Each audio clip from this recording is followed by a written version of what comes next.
শক্তিশালী ভূমিকম্পের প্রভাবে তুরস্কে বহু ভবনধসের ঘটনা ঘটেছে। এ ঘটনায় একজন নিহতের খবর নিশ্চিত করেছে দেশটির স্বরাষ্ট্রমন্ত্রী ইয়ারলিকায়া। রিক্টার স্কেলে এই কম্পনের মাত্রা ছিল ৬.১। তুরস্কের বৃহত্তম শহর ইস্তাম্বুলের নিকটবর্তী বালিকেসির প্রদেশে আঘাত হানে ভূমিকম্পটি। তুরস্কের স্বরাষ্ট্রমন্ত্রী আলী ইয়ারলিকায়া জানান, সিন্দিরগি শহরে ধ্বংসস্তূপ থেকে ৮১ বছর বয়সী এক নারীকে জীবিত উদ্ধার করা হলেও কিছুক্ষণ পর তিনি মারা যান। ভূমিকম্পের কেন্দ্র ছিল এই শহরেই। ভূকম্পনের ঘটনায় ওই শহরের কমপক্ষে ১৬টি ভবন ধসে পড়েছে এবং অন্তত ২৯ জন আহত হয়েছেন।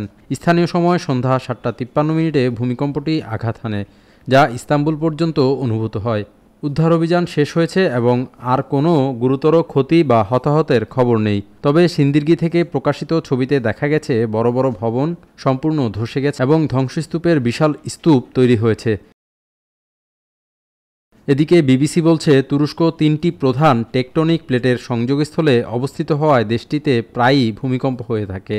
২০২৩ সালের ফেব্রুয়ারিতে দক্ষিণ পূর্বাঞ্চলের ৭.৮ মাত্রার ভয়াবহ ভূমিকম্পে তুরস্কে ৫০,০০০-এর বেশি এবং পার্শ্ববর্তী সিরিয়ায় আরও ৫,০০০ মানুষ নিহত হয়। আবির শিকদার, সদ্য সংবাদ।